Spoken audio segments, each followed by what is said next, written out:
We have selected your abstract, Ron, for this year's Jian Jian Luan Award. Could you please summarize of your abstract? What is for yourself the most important conclusion that you can draw from? Well, first of all, thank you for that.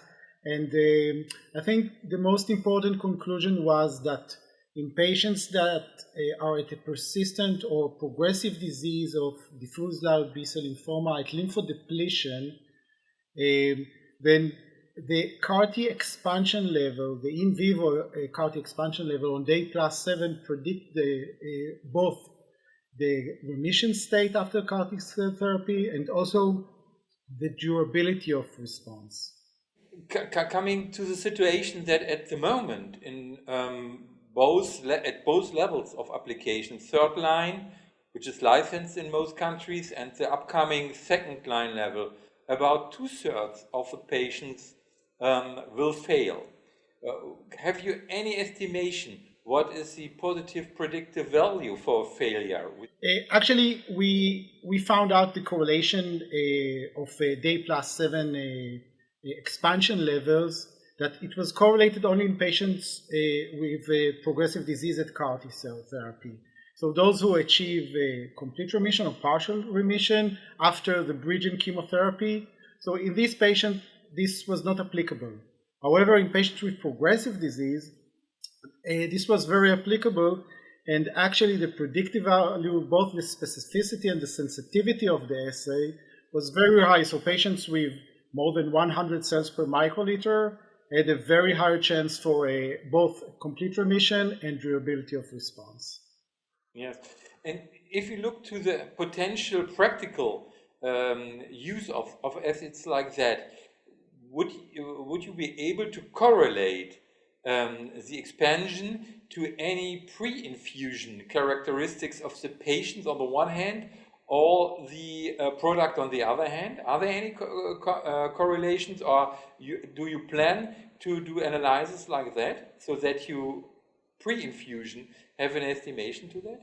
So actually, because we took only patients with progressive disease at lymphodepletion, then this did not correlate with any patient's characteristic or product characteristics. However, my view on this platform is that we may use these patients, these ultra high risk patients that do not have sufficient expansion levels on day +7.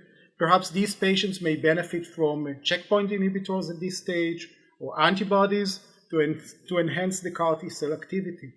So that would be, of course, a very practical consequence, that you select then out patients that would, I would say, immediately after infusion or shortly after that, would be referred to an experimental therapy with something that enhances the immune answer of the cells. Exactly.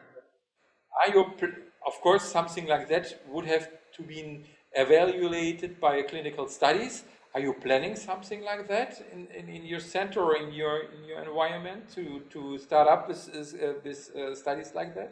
Yes, so first, actually, we are currently validating the results in a group of 30 patients.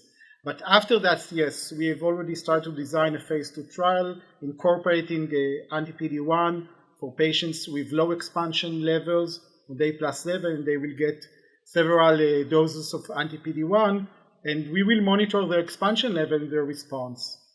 Okay, so you would first like to work with the PD-1 system related drugs. What is with IMiDs, with lenalidomide or something like that? Could be also an important or an interesting option to enhance the immune function of the cells? Yeah, this is certainly another option, using IMiDs for this category of patients. I'm not sure that they will increase the expansion of cells, but definitely they will monitor the microenvironment of the lymphoma cells. So this is certainly another option. We have seen already with the IMiDs in the context of allogeneic stem cell transplantation that also has a deep influence on the immune function of cells. So we have here seen that. Another thing would be then maybe other immunoregulatory drugs like interferon or even interleukins. Anything about that? Well, I think that this is one of the major areas of designing novel CAR T cell products to incorporate these cytokines to increase their activity and their expansion level.